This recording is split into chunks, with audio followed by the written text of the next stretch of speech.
Fala pessoal, tudo bem com vocês? Nesse vídeo de hoje a gente vai falar sobre o dreno torácico em selo d'água. Como é esse dreno? Esse dreno é inserido na região do hipocôndrio, na parte lateral aqui do tórax do paciente, que tem como objetivo a drenagem de sangue, fluidos como secreção serosa, secreção purulenta e a drenagem de ar. Ou seja, esse paciente, para que ele seja um candidato a receber um dreno torácico em selo d'água, necessariamente ele precisa ter, de repente, um quadro de derrame pleural, que é o acúmulo de secreção ali na cavidade pleural, o acúmulo de sangue, que é o quadro conhecido como hemotórax, e a presença de ar, impedindo a expansão também do pulmão, que é conhecido como hemotórax. Há também situações em que o paciente tem um quadro conhecido como hemopneumotórax, em que há a presença de ar e a presença de sangue na cavidade pleural. Então esse dreno, ele é inserido aqui nessa região que eu falei para vocês, do hipocôndrio, ele é colocado, conectado a um sistema que chega até a esse frasco aqui. Esse frasco ele contém duas aberturas na tampa, e a outra é onde tem esse cano, esse caninho que vem aqui dentro, que deve estar submerso nesse líquido que está aqui dentro, que é um líquido que normalmente a gente coloca soro fisiológico, e ele não pode estar encostando no fundo do frasco. E aí, por que o nome selo d'água, Por que a gente deve colocar esse volume aqui dentro? Então, esse volume é o soro fisiológico, na quantidade de 500 ml, e aí, como o nome já diz, selo d'água, ele vai servir como um selo, ou seja, ele vai impedir que o ar ganhe o circuito e vá até o tórax do paciente. Então, para isso, a gente tem que colocar esse líquido, porque a partir do momento que existem essas duas aberturas aqui em cima, vai haver a entrada do ar, isso vai gerar uma pressão, que vai ajudar na vinda do conteúdo lá do tórax do paciente. E aí, jamais, meus amigos, quando nós formos manipular o paciente, seja por um transporte, seja durante a troca do frasco, a gente deve esquecer de clampear o circuito do dreno, tá? Existe um clamp aqui, ó, tá aqui, isso aqui, a gente clampeia, trava ele, para poder colocar o dreno, por exemplo, na altura do corpo do paciente, para poder transportá-lo, ou durante a troca desse líquido aqui a gente deve clampear também, e a gente jamais pode esquecer de ter dentro desse frasco a presença do líquido, que nesse caso é o soro fisiológico. Como é que se dá a mensuração? Na lateral aqui do frasco existe uma graduação que vai até 2.000 ml, então a gente, no início do plantão ali pela manhã, enfim, na hora que o profissional for realizar essa mensuração, ele deve descontar os 500 ml do selo d'água, que já está presente aqui, e tudo que tiver acima de 500 é o que foi drenado. Nesse caso aqui, o dreno tem 1.100 ml, ou seja, foram drenados 600 ml de conteúdo, nesse caso aqui, conteúdo sanguinolento. Para realizar a troca e a limpeza do frasco, eu devo, como eu já disse, fazer o clampeamento do circuito, Normalmente eu gosto de pegar uma embalagem, por exemplo, de gaze acolchoado, que a gente conhece também como coxim, como isobag, Abrir a tampa, tá? Colocar isso aqui dentro de uma embalagem estéril. Isso eu estou falando em caso de você executar isso tudo sozinho, sem a ajuda de ninguém. E aí eu coloco aqui, vou desprezar o conteúdo que está aqui dentro, no expurgo ou ali em algum recipiente que você possa depois descartar lá no expurgo.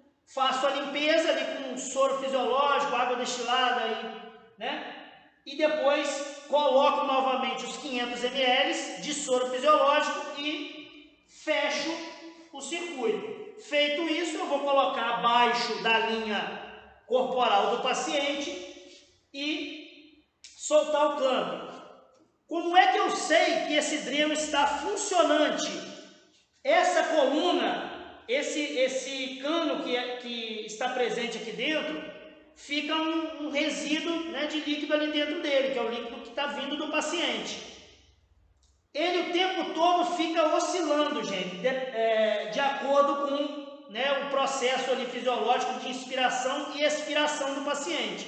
Então, se eu sei que esse dreno está funcionando bem, essa coluna necessariamente vai ficar oscilando, assim como também um resquício de secreção que há aqui dentro do circuito. Um teste importante que vocês podem fazer também para verificar se o dreno está ou não funcionante é pedir ao paciente, caso este esteja em condições de responder a você, que ele tussa. E aí, ao tossir, você vai ver a coluna oscilando ali dentro. Qual o prazo de troca, professor? O prazo de troca isso vai variar muito de acordo com o que está sendo drenado, né?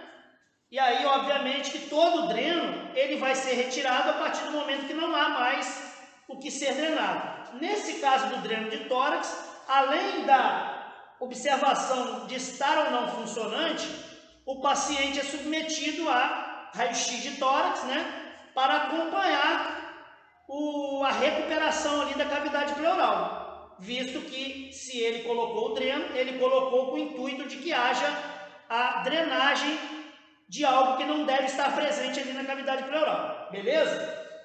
Outro detalhe importante, esse dreno, principalmente quando ele estiver sido colocado para drenagem de secreção, ele deve ser feita a ordenha dele. Existe uma pinça que a gente conecta aqui